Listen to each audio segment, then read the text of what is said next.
Gaudeamus omnes in Domino,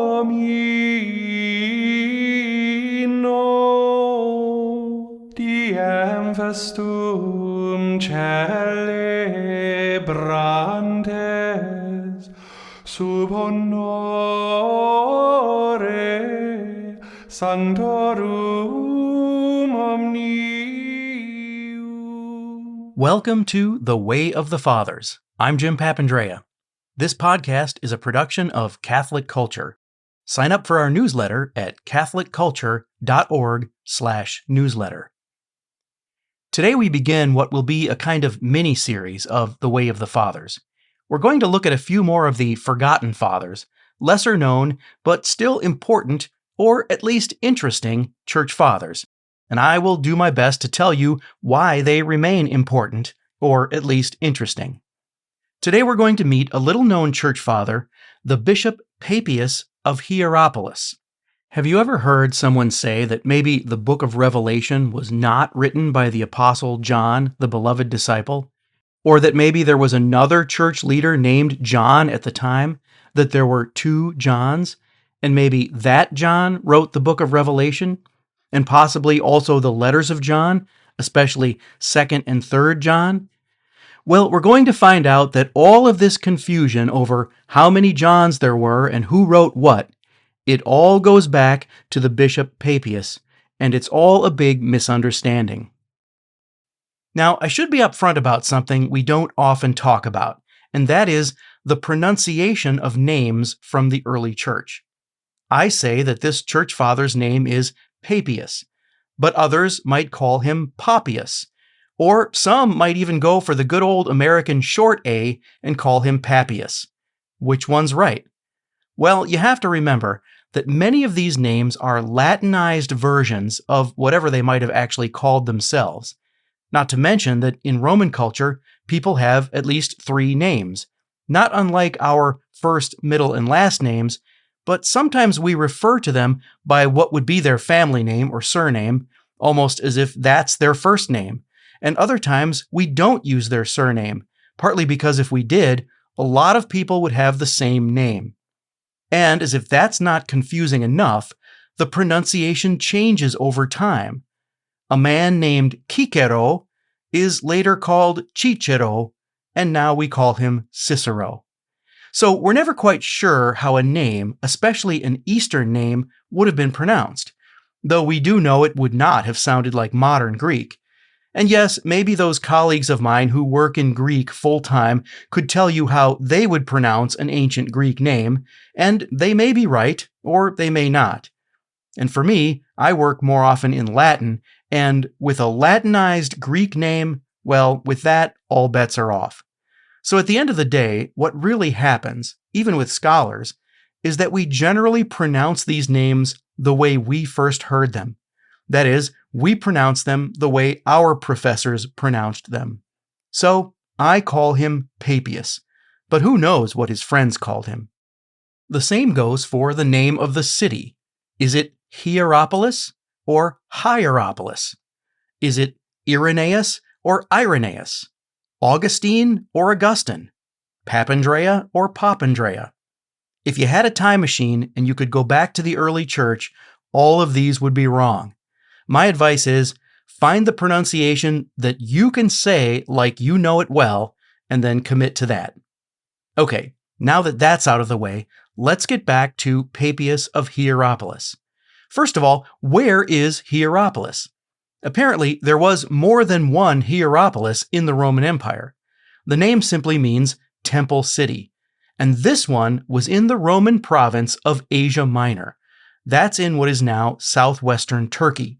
By car, it's about a 2.5-hour drive straight east, inland from Ephesus. Now, Ephesus and Smyrna, where our old friend Polycarp was bishop, are both mentioned in the book of Revelation. But Hierapolis is not, though it's very close to Laodicea. You might even call it a suburb of Laodicea. In fact, today, the ruins of these two cities are considered a single archaeological site and tourist destination. So why isn't Hierapolis mentioned in the book of Revelation? I assume that it's because there was not yet a significant Christian presence there. Any Christians in Hierapolis would have gone into Laodicea for Mass. What that means is that there was no quote-unquote Church of Hierapolis per se. In the first century, in the time that John wrote the book of Revelation, Hierapolis would have been part of the diocese, if you will, of Laodicea. Now, there is a tradition that the apostle Philip was from Hierapolis, and some said that he brought Christianity to that city. In fact, after a while, when religious pilgrimage became possible, it was said that there was a house of Philip that one could visit. This was supposedly the first house church in Hierapolis, and that after the ascension of Jesus, Philip and his daughters lived there. But even if that were true, once Philip had passed away, the Christians of Hierapolis would have been under the authority of the bishop of Laodicea, until the Church of Hierapolis grew to the point where it would have had its own bishop. And that's where we find ourselves, now 2 generations after the book of Revelation. All we know is that now the city of Hierapolis has a bishop, and in the 2nd century, somewhere around the 120s or 130s AD, that bishop is Papias. We don't know when Papias was born or how old he was. Tradition puts his birth around the year 70 AD, but that's only because that's when Polycarp of Smyrna was born, and it was said that they were contemporaries. Later legends make them both, together, disciples of the Apostle John, but I'll come back to that in a moment. We don't know much at all about Papias or his career, and what we do know comes from sources other than himself, including Irenaeus of Lyon and the 4th century church historian Eusebius of Caesarea. And you always have to take Eusebius with a grain of salt when he's talking about things that happened in the first couple of centuries. He wasn't there. But on the other hand, he had documents we no longer have. And when it comes to Papias, we don't even have any of his writings, but Eusebius had them, and he quotes them, and so do a few others. So what we have from the pen of Papias is a series of short quotations, all taken out of context, found in the writings of a few later church fathers. These are really just snippets, and some of them are even secondhand, someone quoting someone else who was supposedly quoting Papias. What we do know is that Papias is in those first couple of generations of bishops after the apostles, what we sometimes call the apostolic fathers. And so the few fragments that we have from him are often found in collections along with 1st Clement, Ignatius of Antioch, and Polycarp. Eusebius tells us that Papias knew Ignatius of Antioch, and maybe he was a student of Ignatius, or more likely a student of Polycarp. Maybe. Later, Irenaeus said that Papias knew the Apostle John, but Papias himself never claimed that. I think Irenaeus only says that because Irenaeus sees Papias as a contemporary of Polycarp, and he assumes that if Polycarp knew John, Papias must also have known John. And a later legend says that Papias was also John's disciple and perhaps even his secretary. Some legends make Papias the one to whom John dictated his gospel. Papias would have been the one to write it down, but there's no reliable historical evidence for this. And in reality, Papias was not really a contemporary of Ignatius or Polycarp.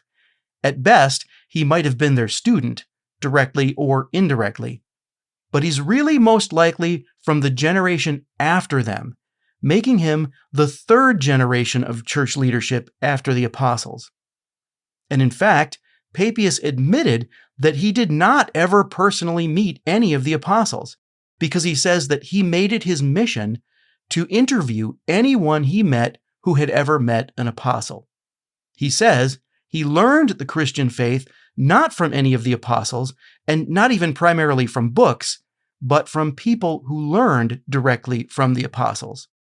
Specifically, Papias mentioned that he learned from the daughters of the apostle Philip, not Philip himself, but his daughters, and they told him stories of miracles done in the time of Philip. There are also stories that Papias had personally known some of the people whom Jesus had healed, and Papias himself implies that he was able to interview people whom Jesus had raised from the dead, who were still alive in the early 2nd century. But that seems a bit hard to believe, since even the 12-year-old daughter of Jairus would have had to have been over 100 years old at the time. So Papias is the 3rd generation of leadership in the church, and this 2nd generation of Christian leaders, the disciples of the apostles, from whom Papias claims to have learned, that is, in the generation between the apostles and himself, Papias refers to them as the elders. In Greek, the word is presbyteroi. But that Greek word is ambiguous and, like all words, has a range of meaning. It could simply mean someone who is older and wiser. Or it can also be the word for the clergy offices of priest or even bishop. And sometimes Papias also used this same word to refer to the apostles. And so it's very confusing when he talks about someone he calls John the Elder.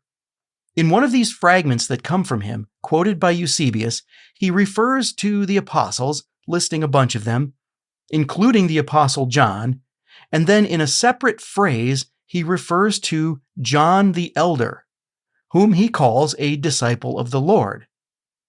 And so, in the 3rd and 4th century, later church fathers read this as though there are 2 Johns, John the beloved disciple, and another John called John the Elder.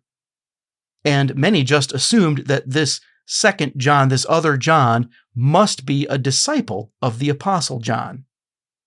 Eusebius, the historian, read this as though there are 2 Johns, and he refers to the confusion and to the belief in 2 Johns by saying that this quotation from Papias, quote, confirms the story, unquote, that there were 2 Johns, except that Eusebius has missed the part where it was exactly this writing of Papias that created the story that there were 2 Johns. Or maybe there really were 2 Johns. Eusebius even says he heard that there were 2 tombs of John in Ephesus. Now remember, in Eusebius's time, Christian pilgrimage is very new. It had only been since the time of Constantine and his legalization of Christianity that it was safe enough to venture out and go on a pilgrimage. And so it's probably the case that in Ephesus there were 2 competing sites that both claimed to be the tomb of the Apostle John, the owners of these sites hoping to get the pilgrims to visit. But for those who could not imagine anyone would fake the tomb of an apostle, they had to believe that 2 tombs meant 2 Johns. And the Papias fragment becomes a convenient explanation for the otherwise embarrassing dispute over the tomb of the apostle.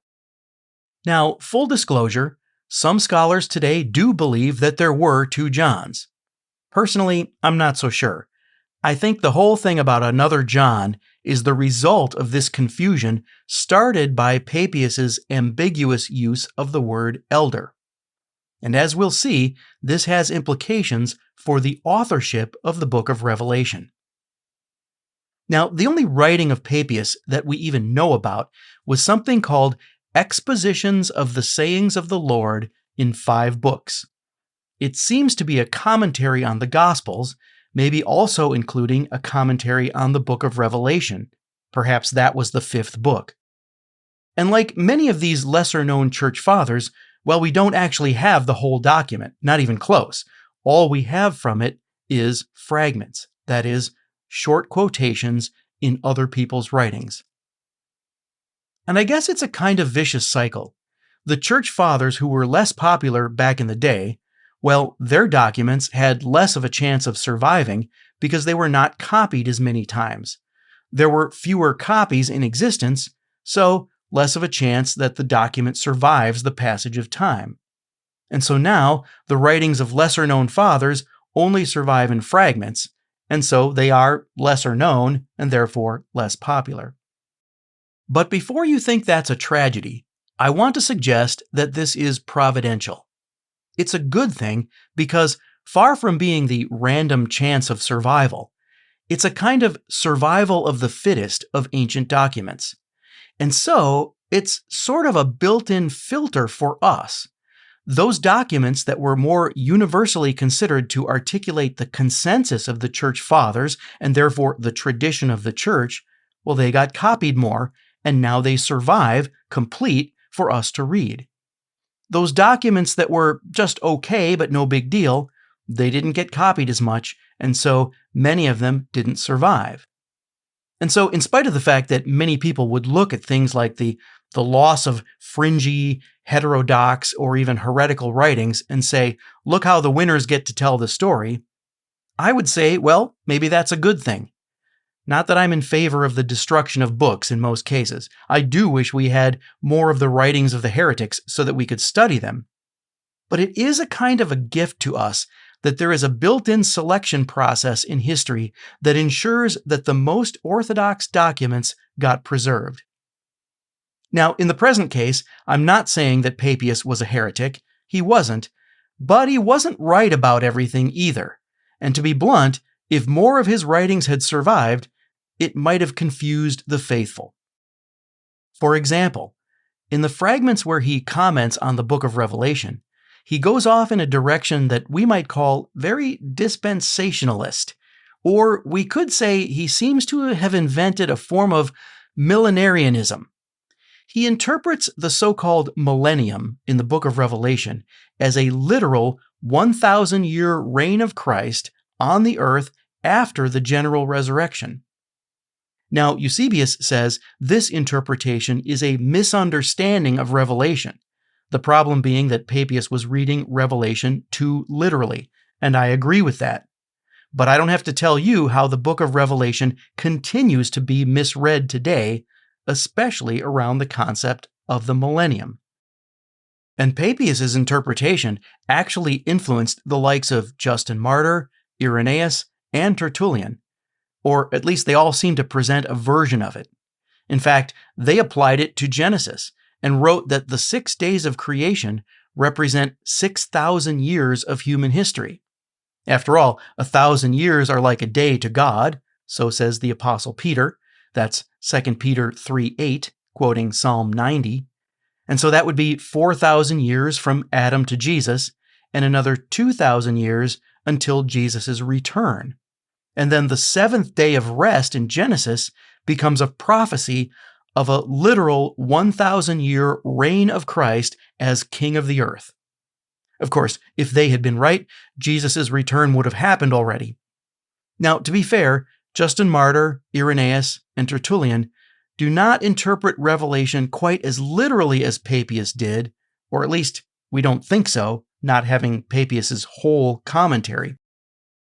But the fringe group known as the Montanists, with whom Tertullian associated, did seem to take Papias' interpretation and they ran with it.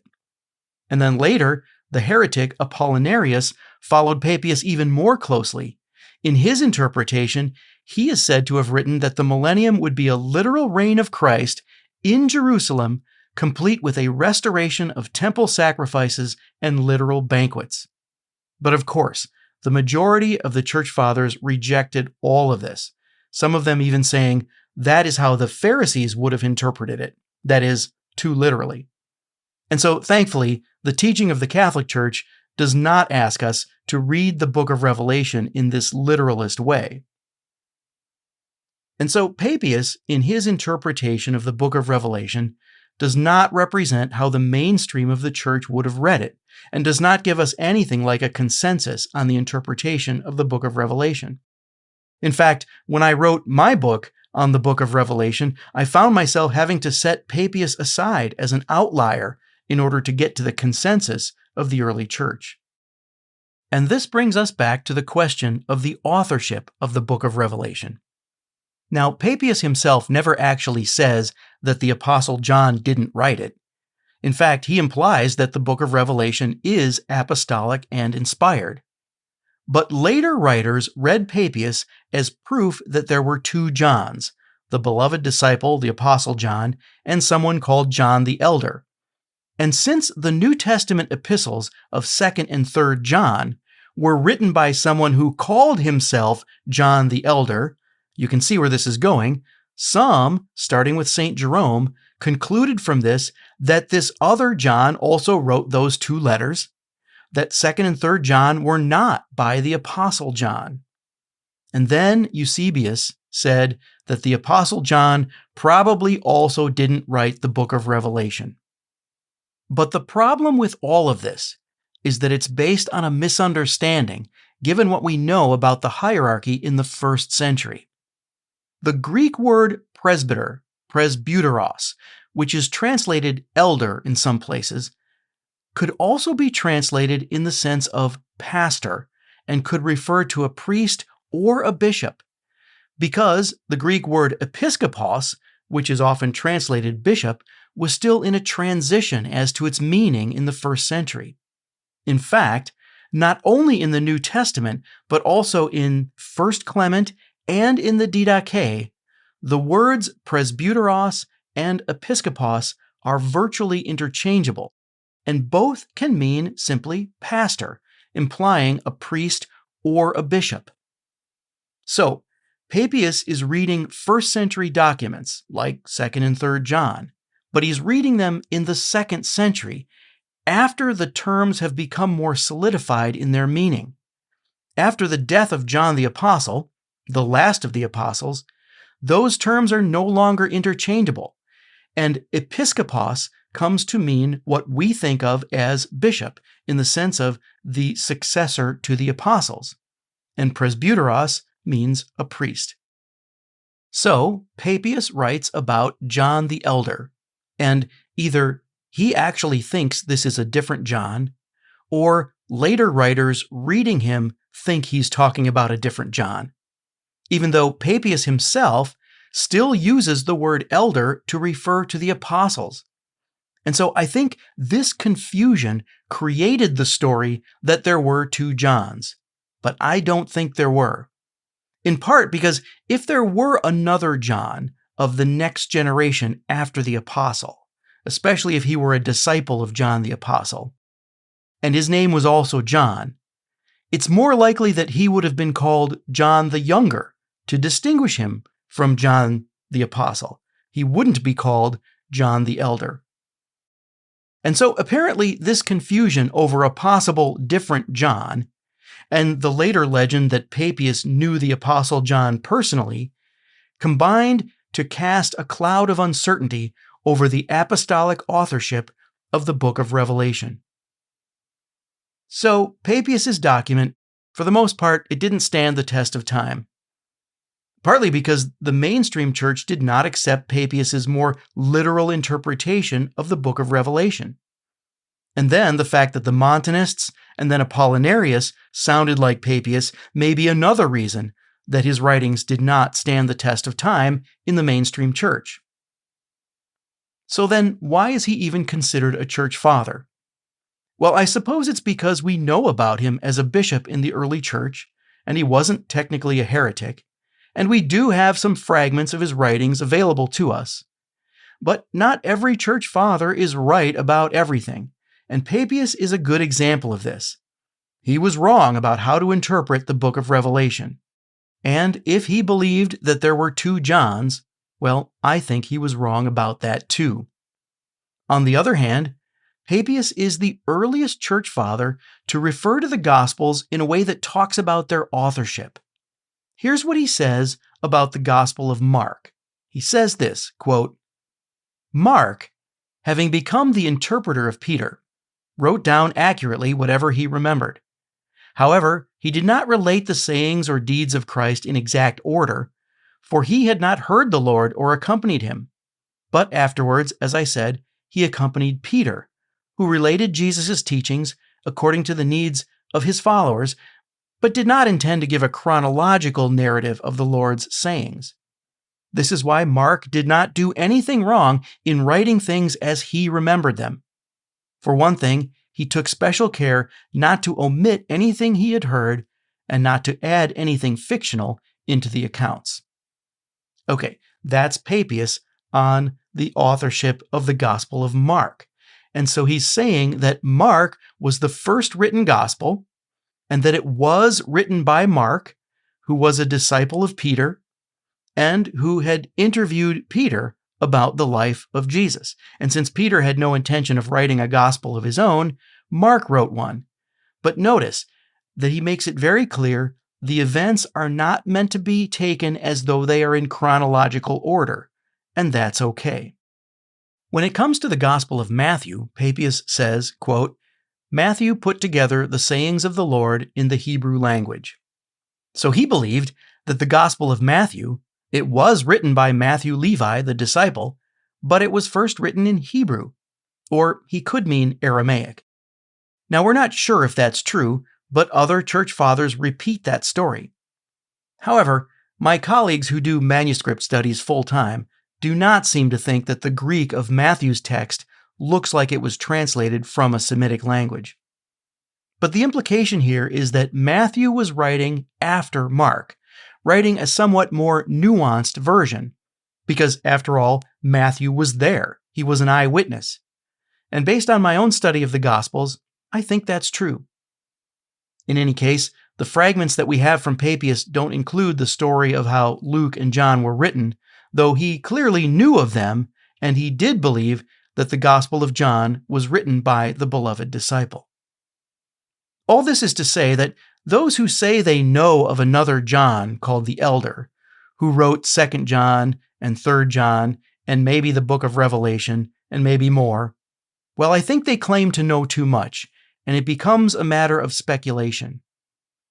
And then to make that speculation puzzle fit with all its pieces, you have to start saying that the Johannine letters were written later in that second generation of church leadership. And then that effectively rules out apostolic authorship, and then you get into this endless loop of authorship and dating, where whichever one you decide on first automatically determines the other.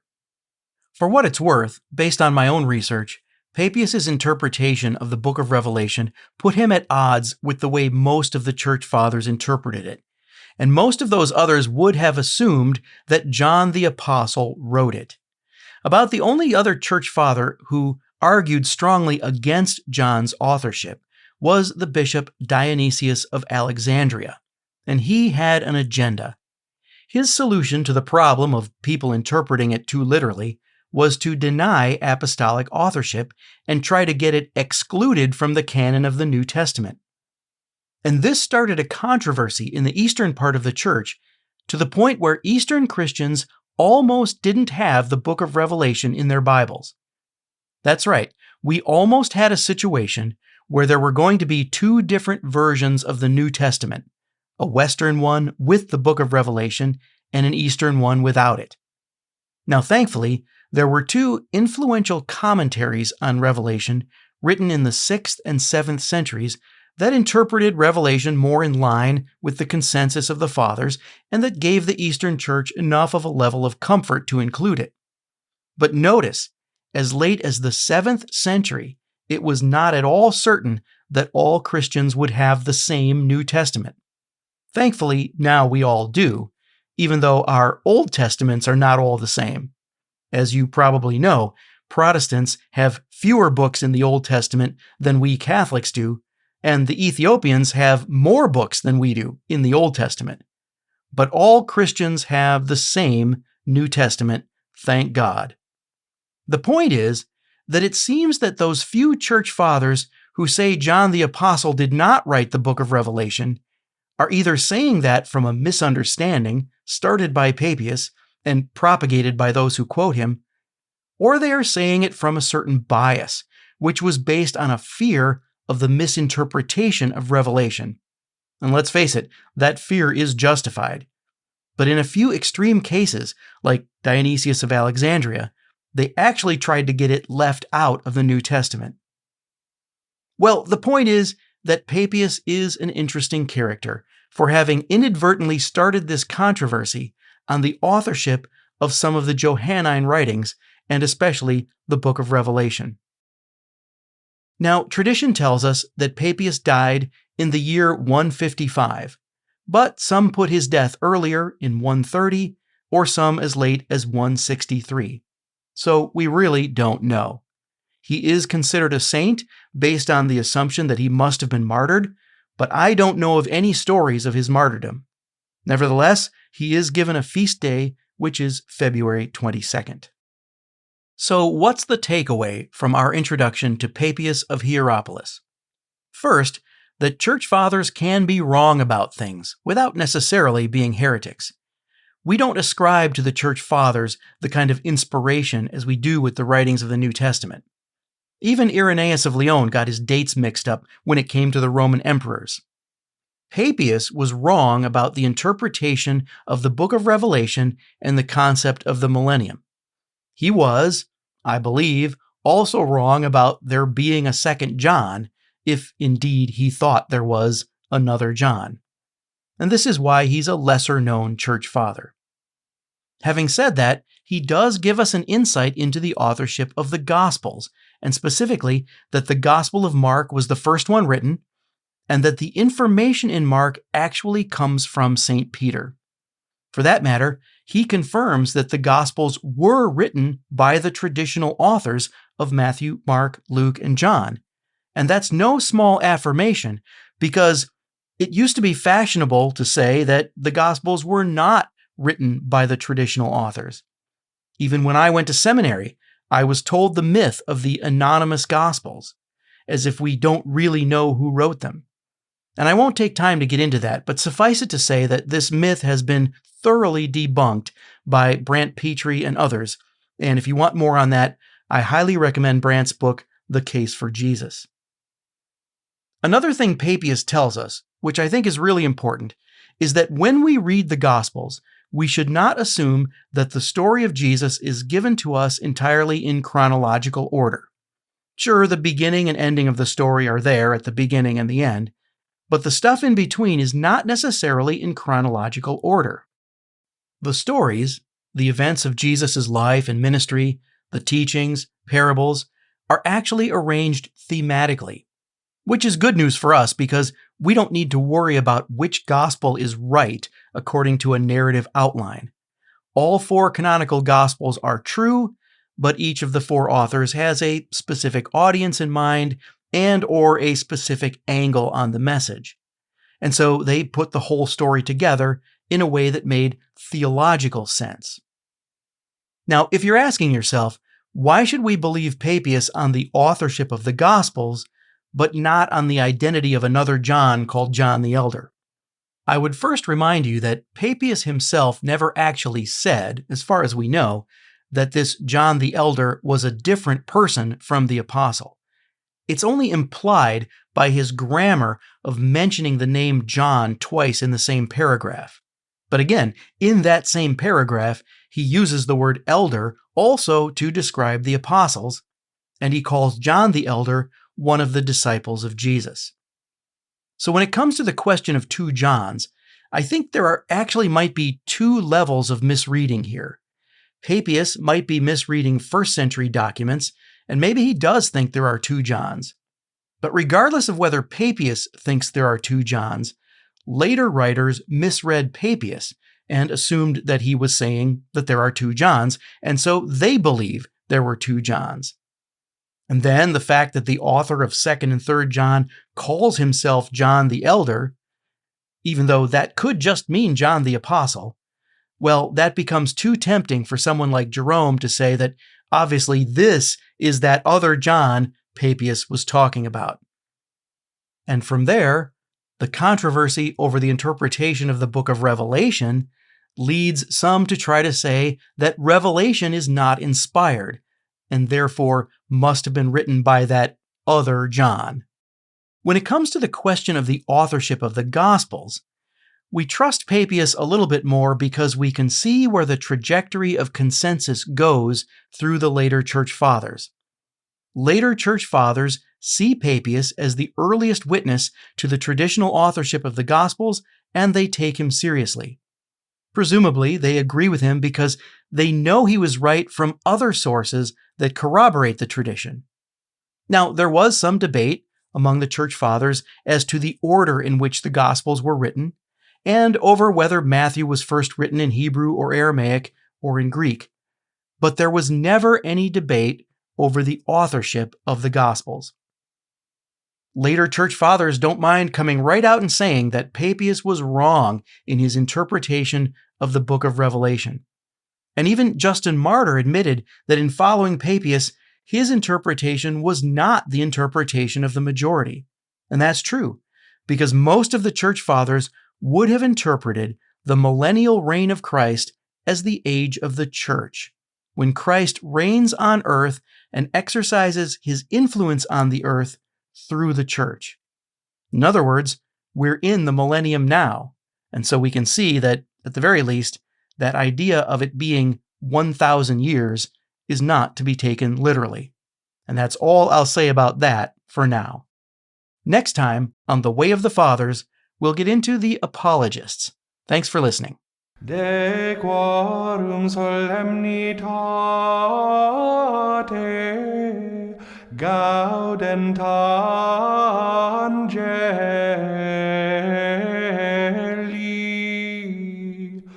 et collaudant filium Dei.